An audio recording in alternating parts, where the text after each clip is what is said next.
Hey, what's up, my friends? My name's iirix. Today I'm going to be looking at another card that I really think green could use a couple more of these on top of this one, mostly just for EDH. But I do like the card by itself and its kind of ability. Today's card is Ulvenwald Observer. 4 green is a 6/6 tree folk. That's good, we need more tree folk cards. Whenever a creature you control with toughness 4 or greater dies, draw a card.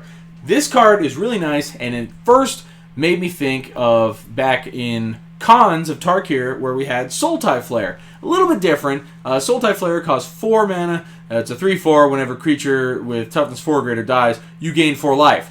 That card was so annoying in draft. I loved it. I never really saw it played in Standard, but I liked it a lot because it was super annoying. This guy gets you cards, though, so that's a different kind of way. But it's not too bad. I do still like it because of that. And I do play these cards in EDH because green could use all the draw power it can get.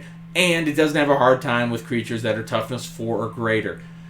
Dying, well, I mean, that's never a good thing. But hey, if it's going to go, whatever, do it. You know, if I'm trying to be restricted on it, like Soul of the Harvest would probably be better because I believe that's just a non-token creature. When it dies, doesn't matter its toughness or anything.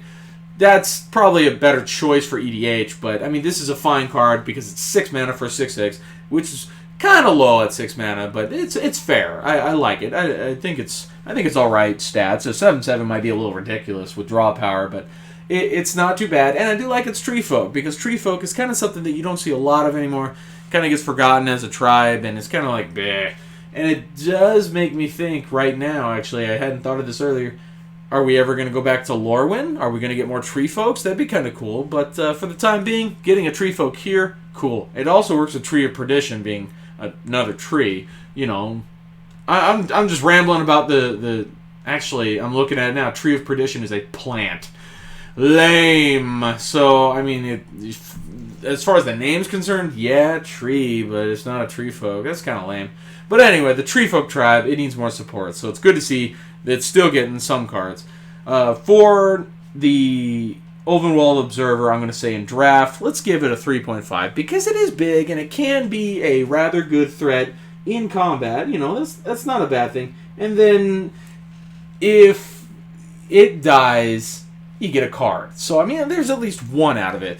And if you're green, you'll probably have other ones die too. So I could totally see that being a relevant draft card. It's not something that's ever going to be game-breaking to draw those cards, but cards help. Card advantage is always a big thing. For Standard, I'm going to say a 2 because of, yeah, you're not going to do much with it. I don't think it's going to get played a lot in Standard. It's just kind of there, I think, because I've always been told, mostly for artifacts and enchantments, but creatures, it can apply to creatures as well. If they don't do something as soon as they come into play, it's hard to look at it, it's hard to evaluate, and be positive about it. Unless its effect is essential to something else happening in your turn, it's kind of meh. It's one of those things that it's tough. And not a lot of people have heard that. Mostly the part about, not that whole rambling part, but mostly the part of if it doesn't have an immediate impact on the game, why are you playing it? I've always heard that when I was learning how to play, and it's stuck with me over the years because I have played for a long time, and this is kind of one of those things. So, Standard? No, I don't think you'll play it because it doesn't do anything as soon as hitting play. If stuff is dying, well, already right there's a problem. You don't want your stuff to die. It's the better of a bad situation, but it's still a bad situation. So Standard, I don't think you play it much. 2.5. Modern, 2, same deal, except Modern is a little bit bigger, stronger, not bigger and stronger, but faster and more complicated combos and stuff, and I just don't think this is going to be really good. I don't think it's going to get you a lot of cards, if even more than one. I believe it gets one off itself, if I'm reading it right, but I don't think it's going to do a lot. I don't think you're going to play it in Modern. I don't see it happening.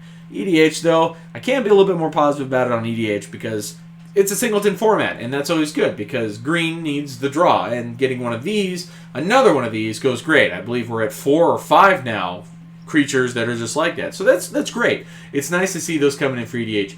Some EDH decks, like, say, Varel is blue-green, doesn't need it so much. But not all of them have blue, which is the king of draw, basically. In my mind, anyway. So it's nice to see things like this still getting printed for those mono-green EDH, or red-green, where most of their draw involves discarding a lot of cards, too. So that's what I would say about Ulvenwald Observer. You got a different opinion? Let me know down below. Like what I have to say? Leave a like. Thank you guys for watching. I'll see you all next time.